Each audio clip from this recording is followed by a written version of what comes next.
At my sister's wedding, her new husband started bragging about his Purple Heart and Tier 1 missions. I quietly leaned over and whispered his real discharge rank in front of his new father-in-law. The wedding invitation arrived on a Tuesday. Cream-colored envelope, gold lettering, my sister Tessa's name next to Blake's. I called her immediately to congratulate her. "You've only known him 6 months, I said after we'd talked about the venue. She laughed it off. "When you know, you know," she replied. I didn't argue. We met Blake at the engagement dinner the following weekend. He seemed nice enough, constantly touching Tessa's hand and smiling at her like she hung the moon. "So Blake, Tessa mentioned you were in the Army?" Owen, Blake's father and a former Marine, leaned forward eagerly. Blake nodded. "Army Rangers, 2 tours in Syria." Owen's eyes lit up. "My 2 Afghanistan tours were tough, nothing like what you special ops guys went through." I noticed Blake hesitate before answering. "Yeah, we had some intense missions out of Fort Bragg." Something felt off. Fort Bragg had been renamed Fort Liberty over a year ago. Every military person I knew had immediately adopted the new name. "Were you at Fort Bragg recently?" I asked casually. Blake shrugged. "In and out. Most of my operations were classified." Owen didn't seem to notice the slip. He was too busy sharing war stories with his future son-in-law. I stayed quiet for Tessa's sake. Later that night, Fallon squeezed my hand under the table. "You look concerned," she whispered. "Something's off about Blake's military stories," I admitted, "but maybe he's just embellishing a little."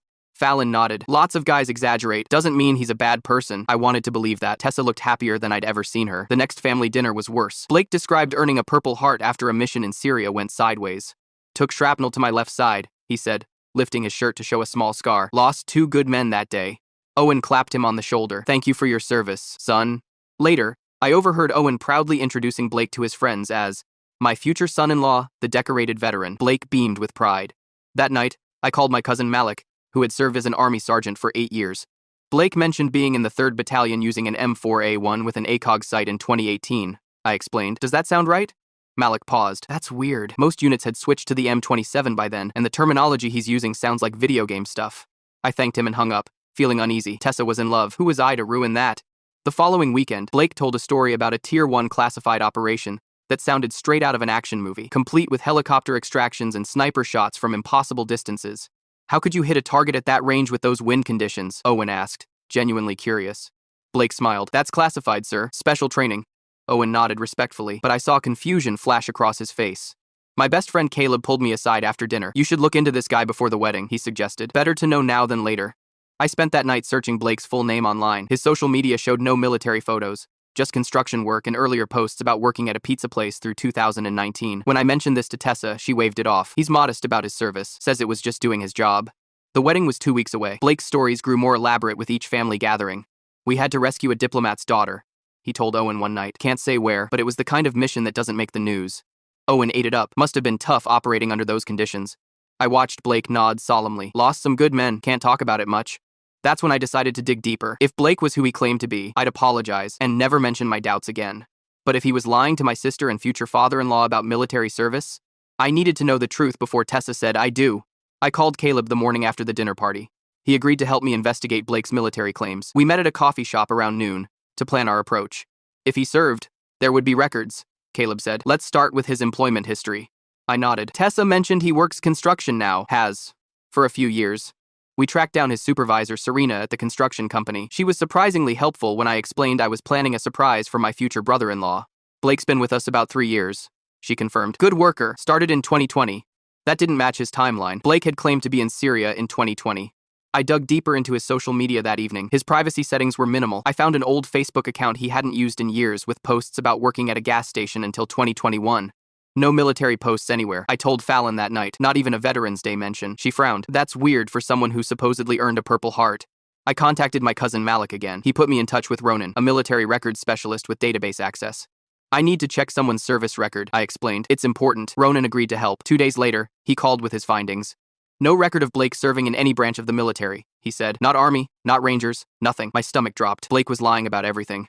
The rehearsal dinner was that weekend. I watched Blake tell Owen an elaborate story about rescuing hostages in a classified operation. "We breached through the north wall at 0300, he said confidently. "Took out 6 tangos without alerting the main force." Owen was captivated. "That's incredible operational security." I stepped outside for air and overheard Blake on his phone in the parking lot. "Please, Serena, I need more hours," he begged. "The wedding's costing more than I thought." He sounded desperate, nothing like the confident special operator he pretended to be. Fallon found me outside, concern on her face. "You look troubled." "Blake's lying about everything," I told her. "I have proof." She squeezed my hand. "You need to tell Tessa before the wedding." I hesitated. "She's so happy. What if I'm wrong?" But I wasn't wrong. The next day, I found a local newspaper article about a construction accident. Blake was quoted extensively as a worker with 3 years of experience. No mention of military service. I tracked down Theo, the owner of the pizza place Blake had worked at previously. Oh yeah, Blake worked here from 2017 through most of 2019, Theo confirmed, full-time, good with customers. That eliminated any possibility of military service during his claimed deployment periods.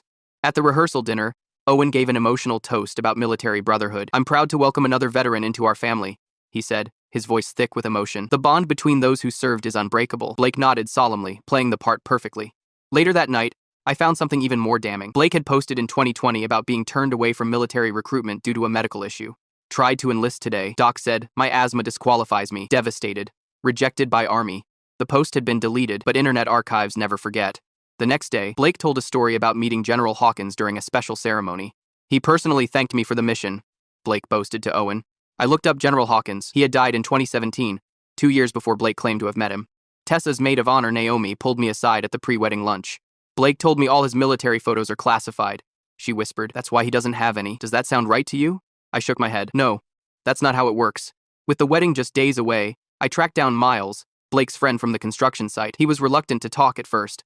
Look, Blake's a good guy, Miles finally admitted, but he started making up these military stories after he met Tessa, said her dad was so impressed by veterans. I had all the evidence I needed. Blake had fabricated his entire military career to impress Owen and Tessa. The wedding was tomorrow. I had to decide whether to confront Blake privately or expose him publicly. Either way, I was about to break my sister's heart. I called Fallon that night, sick with dread. What would you do? I asked her. She was quiet for a moment. If it were my sister, I'd want to know the truth before I said I do to a liar. I made my decision. I would talk to Owen first thing in the morning, show him the evidence, and let him decide how to handle it with Tessa. The truth would hurt, but living a lie would hurt more in the long run. I just hoped my sister would forgive me. The wedding ceremony was beautiful despite my churning stomach. I watched Blake standing at the altar, wearing military service pins on his lapel in a configuration no actual veteran would use. Tessa beamed with happiness as they exchanged vows. I felt Fallon squeeze my hand as the pastor pronounced them husband and wife. My chance to speak up had passed. You okay? She whispered as we moved to the reception. I nodded weakly. The reception began with Blake's toast to his new bride. He raised his glass with practiced solemnity. To my beautiful wife, and to the brothers I lost in combat who couldn't be here today, he said. Several guests wiped away tears. Owen clapped him on the back as Blake sat down. That was beautiful, son. The meal progressed with Owen and Blake exchanging military stories. Blake's lies grew more elaborate with each glass of champagne. General Hawkins personally presented me with a commendation after the hostage extraction, Blake announced. Said it was the cleanest op he'd seen in 30 years of service. I nearly choked on my water. General Hawkins had been dead for years before Blake's claimed mission. Owen shared genuine stories about his time in Afghanistan. His details were specific, emotional, authentic. Blake's responses sounded rehearsed, pulled from movies. Blake will be speaking at the Veterans Support Group next month, Tessa announced proudly. They're doing a special ceremony for Purple Heart recipients. That was the moment I decided. This wasn't just about Tessa anymore. Blake was exploiting real veterans' sacrifices. After the main course, Blake launched into his most outlandish story yet. He described a classified special operations mission in northern Syria. We had to extract a high-value asset under heavy fire, he explained. 6-man team, complete communications blackout. Owen leaned forward, interested. What was your exfil plan if primary transport was compromised? Blake hesitated. That's classified information, sir. Owen frowned slightly. Just asking about standard protocol, nothing classified about that. Blake took a long sip of champagne. We had multiple contingencies in place. Can't really discuss the details. I watched Owen's expression shift. He was starting to notice the pattern of vague answers. I excused myself and retrieved the folder from my car. The military records report Ronan had prepared was inside. I returned to find Blake, describing impossible sniper shots. Took out 3 sentries from 2,000 meters in high winds, he was saying. Special training. I sat down next to Owen and quietly slid the folder toward him. You should see this, I whispered. Owen glanced at me, then opened the folder. His face fell as he read the contents. The report clearly showed Blake had been rejected from military service due to medical issues. No deployments, no combat, no Purple Heart. Owen's hands trembled slightly as he closed the folder. He looked at Blake with new eyes. Blake, he said, his voice cutting through the chatter around the table. I'd like to see your discharge papers sometime. Compare notes on our service. The table went quiet. Blake's smile faltered. They're, in storage. Haven't unpacked them since moving. Owen nodded slowly. Interesting, because I have this report showing you were medically rejected from service in 2020. Never even made it through basic. The silence was deafening. Blake's face drained of color. That's not accurate, he stammered. My records are classified. Tessa looked between them, confused. What's going on? Owen slid the report across the table to her. Your husband has been lying about his military service. He was never in the army. Never deployed. Never earned a Purple Heart. Blake stood up, knocking over his water glass. You don't understand. Some operations don't make it into official records. That's not how it works, Owen said quietly. You know that if you'd served even a day, Tessa's hands shook as she read the report. Blake, what is this? Is this true? Blake looked around frantically. I can explain. It's complicated. Did you serve in the military or not? Tessa demanded, her voice rising. Not technically, but not technically? Owen interrupted. There's no technically about military service. You either served or you didn't. Blake's stories began contradicting each other as he tried to explain. The dates are wrong in that report. I was recruited for special operations directly. That's why there's no record. That's not possible, Owen said. His voice was calm, but his eyes blazed with anger. Tessa stood up, tears streaming down her face. Have you been lying to me this whole time? Blake reached for her hand. I wanted to impress your dad. Then, it just got out of control. The reception descended into chaos. Guests whispered among themselves. Tessa's mother rushed to her side. Blake kept trying to explain, but his lies had finally caught up with him. I think you should leave, Owen said to Blake, standing up. Now. Blake looked desperately at Tessa. Please, I love you. The military stuff isn't real, but my feelings are.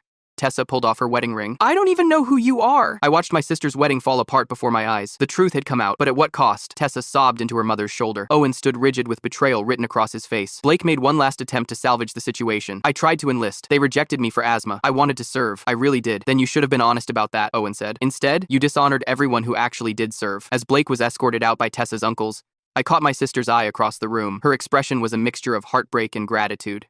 The wedding was over. The truth was out, and now we had to pick up the pieces. The hotel suite door clicked shut behind Tessa. She collapsed onto the bed in her wedding dress, sobbing uncontrollably. I stood awkwardly in the doorway, unsure if I should enter. Can I come in? I asked. She nodded weakly. I sat beside her on the edge of the bed. The wedding reception had completely fallen apart after Blake's lies were exposed. Most guests had left in uncomfortable silence. How long have you known? Tessa finally asked, her voice hoarse from crying. I told her everything.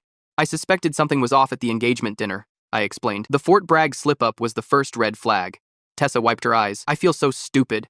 You're not stupid, I said. Blake is an accomplished liar. A soft knock interrupted us. Owen stood in the doorway, his face etched with pain and anger. He'd aged 10 years in the past hour. Blake is downstairs, he said. He wants to talk to you. Tessa hesitated. I don't know if I can face him right now. You deserve answers, I replied. We'll be right there with you. The three of us met Blake in a small conference room off the lobby. He sat alone, tie loosened, eyes red. He looked defeated. I'm sorry, he said immediately. I never meant for it to go this far. Then why did it? Owen asked, his voice tight with controlled fury. Blake stared at his hands. I wanted to impress you both, the way you talked about military service with such respect. So you fabricated an entire career? Tessa's voice cracked. Purple Hearts? Classified missions? Blake nodded miserably. I tried to enlist. Really tried. The asthma disqualification crushed me. You could have been honest about that, Owen said. Instead, you mocked everything I stand for. I watched Blake's shoulders slump further. I know. It started with small exaggerations, then snowballed. Did you ever think about the real veterans? I asked. The ones who actually earned those medals you claimed? Blake couldn't meet my eyes. I didn't think it through. Once Tessa's family respected me, I couldn't stop. Tessa removed her wedding ring. I don't even know who you are. I'm still me, Blake pleaded. The construction worker who loves you. The military stuff was fake, but my feelings are real. Owen shook his head. A relationship built on lies isn't real. You dishonored my daughter and every service member. The conversation lasted nearly 2 hours. Blake eventually confessed everything. How his father had belittled him for failing to enlist. How he'd invented increasingly elaborate stories to feel worthy. I need time to process this, Tessa finally said. Please leave. Blake nodded, defeated. I understand. After he left, Tessa turned to me. Thank you for uncovering the truth, even though it hurts. The next morning, Tessa met with a lawyer about annulment options. The marriage was less than 24 hours old, built entirely on fraudulent representation. He presented himself as someone he's not, the lawyer explained. That's grounds for annulment in this state. Owen surprised us both that afternoon. Despite his anger, he'd contacted a veterans counseling center about Blake. They have a program for people with identity issues related to military service, he explained. It's surprisingly common.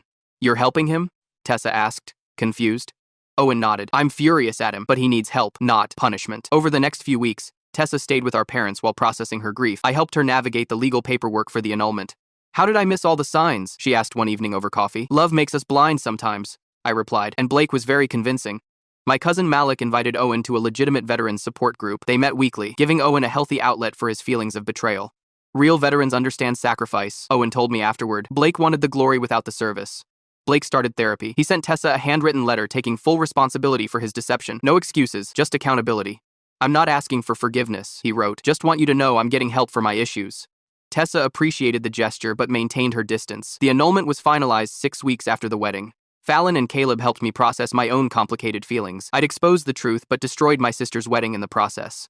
You did the right thing, Fallon insisted. Imagine if she'd discovered his lies years into the marriage. Caleb agreed. Or after they had kids, you saved her from a much worse heartbreak. 6 months later, Tessa invited me to dinner. She looked happier, more at peace. She'd started dating again, cautiously. I'm more careful now, she admitted, but I'm not bitter, just wiser. Owen and I developed a stronger relationship through the ordeal. He respected that I'd valued truth over temporary harmony. A man's character is measured by his honesty, he told me. Blake failed that test, but you passed it. A year after the wedding disaster, Tessa met someone new, a firefighter named Alex, who made no grand claims about his life. He is exactly who he says he is, Tessa told me, and that's more than enough. I sometimes wonder what would have happened if I'd stayed silent, if I'd let Blake's lies stand. But seeing my sister happy again, I knew I'd made the right choice. The truth had hurt, but living a lie would have been far more devastating in the end.